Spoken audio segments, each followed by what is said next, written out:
Inmaculado Corazón de María. Lectura del Santo Evangelio según San Lucas. Los padres de Jesús solían ir cada año a Jerusalén por las fiestas de Pascua. Cuando Jesús cumplió 12 años, subieron a la fiesta según la costumbre, y cuando terminó se volvieron.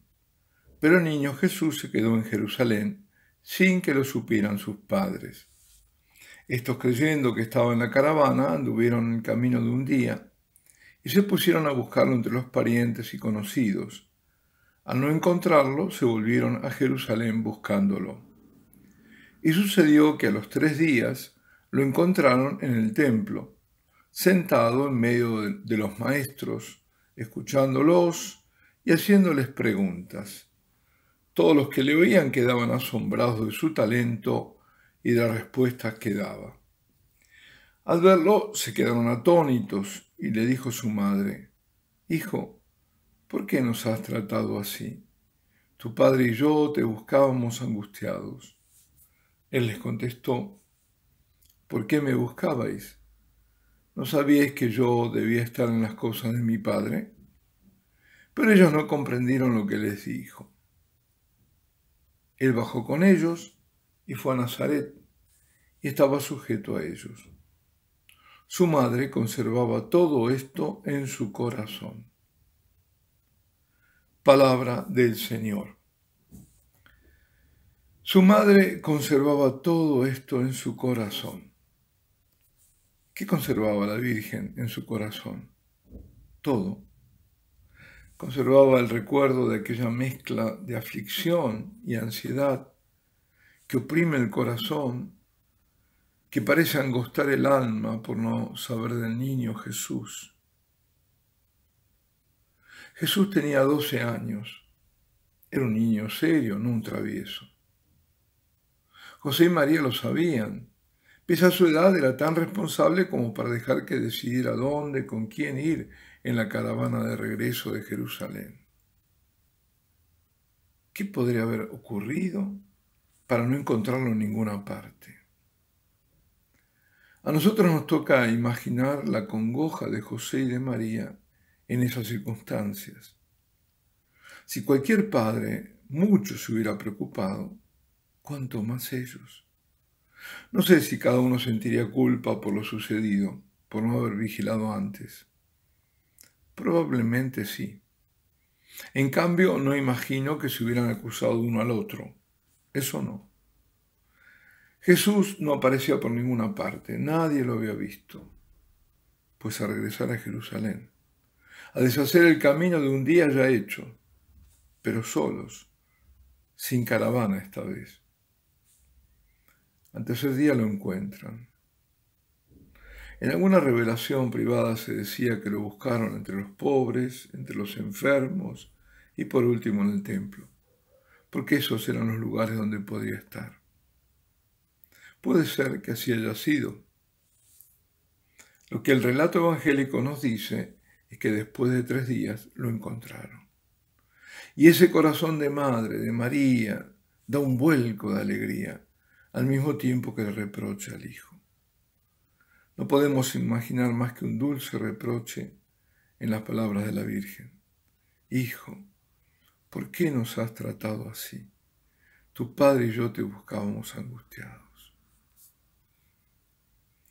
Sí, María conservaba aquella prueba en su corazón, la de aquella fusión de sentimientos, a la que estaba acostumbrada, dolor y alegría, porque conservaba muy bien en su corazón, ese corazón que Dios iba forjando por medio de su Hijo, muy pero muy bien, cuando la luz de la presencia del ángel la invadió y le fue anunciado que concebiría a Jesús, porque ella era la llena de la gracia de Dios.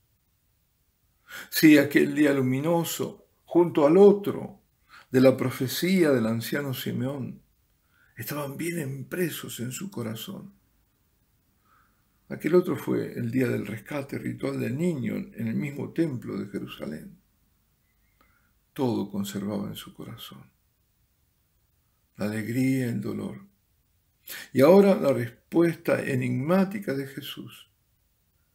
En lugar de pedir disculpas por lo hecho, casi que los recrimina. ¿Por qué me buscabais? ¿No sabíais que yo debía estar en las cosas de mi Padre? Ellos, María y José, no comprendieron lo que les dijo.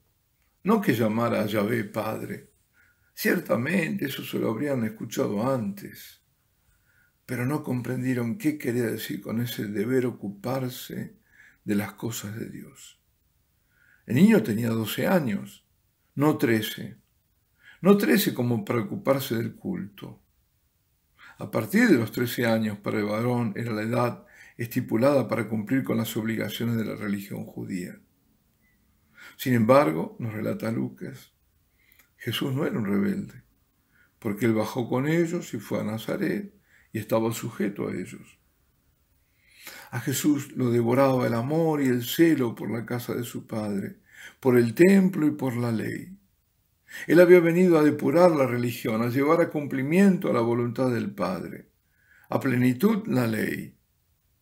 Y eso Jesús, con 12 años, ya lo comprendía. Lo comprendía porque era su misma voluntad divina la que estaba operando en él, pero no era aún el tiempo. En este episodio se manifiesta la diferencia, por contraste, de la voluntad divina y la voluntad humana de Jesús. Jesús quiere ya dedicarse a enseñar y hasta dejar su casa para ocuparse de su misión. Pero en aquel momento no era esta la voluntad del Padre. La voluntad del Padre era que debía antes madurar en su vida como hombre, y Jesús lo acepta. Por eso regresa con ellos y permanece sujeto a José y a María. Y concluye San Lucas la perícopa, que aquí no termina así. Y Jesús iba creciendo en sabiduría, en estatura y en gracia ante Dios y ante los hombres. En Jesús había dos voluntades, la divina, que se nos muestra a lo largo de todos los evangelios, y la humana, que se ve particularmente en este caso en la agonía del Getsemaní. Padre, que no se haga mi voluntad sino la tuya. Y el corazón de la Virgen, a medida que atesoraba cada acontecimiento, se iba ensanchando de amor y de sabiduría, porque mayor se le hacía la penetración del misterio. Ella meditaba cada cosa y cada cosa la enriquecía. Dios la había ido preparando desde su concepción. Se puede decir, sí, desde su concepción, a lo largo de toda su vida, para el momento culmen del sacrificio del Hijo. Allí en la cruz, la hora de mayor dolor, es donde más resplandece el corazón inmaculado de María. Y si siempre estuvo unido al del Hijo, si el corazón del Hijo había latido al unísono con el suyo, cuando lo concebía en su seno, en la cruz, los dos corazones se funden en el corazón del Padre. El amor de María por nosotros es amor divino con rostro de madre. Este es el corazón que hoy celebramos. Y lo celebramos en acción de gracias infinitas con la Eucaristía. Y lo celebramos renovando nuestra consagración a su corazón inmaculado, que por ser uno, aunque distinto con el del Hijo, al hacerlo nos consagramos a nuestro Señor en y desde el corazón de su Madre. Invito a cada uno a renovar la consagración que hemos hecho. Con algunos de vosotros lo hicimos ya el 31 de mayo del año pasado, con otros el 13 de mayo de este año, con otros no lo hicimos. Y hicimos o lo renovamos, pues hoy es el día para renovarla. Y si alguien no lo hizo, que lo haga hoy, aunque sea sin ninguna preparación. Simplemente decir, María, soy todo tuyo. En ti me confío y quiero que seas mi madre, que me protejas, que me guíes, que me consueles. Para quienes lo deseen, hoy a las 10 de la mañana de México, mediodía de Argentina, 12 horas, y las 17, es decir, las 5 de la tarde de Europa continental, se hará una consagración a Jesús bajo la intercesión de María, Reina de la Paz, celebrando anticipadamente el 40 aniversario de las apariciones de Medjugorje, que será el 25 de este mes en realidad. Y participará mi muy querida amiga Sor Emanuel. Lo harán vía Zoom. Ahí dejo los datos. Alabado sea Jesucristo y Ave María Purísima. Y la bendición de Dios Todopoderoso, Padre, Hijo y Espíritu Santo, descienda sobre vosotros y permanezca para siempre.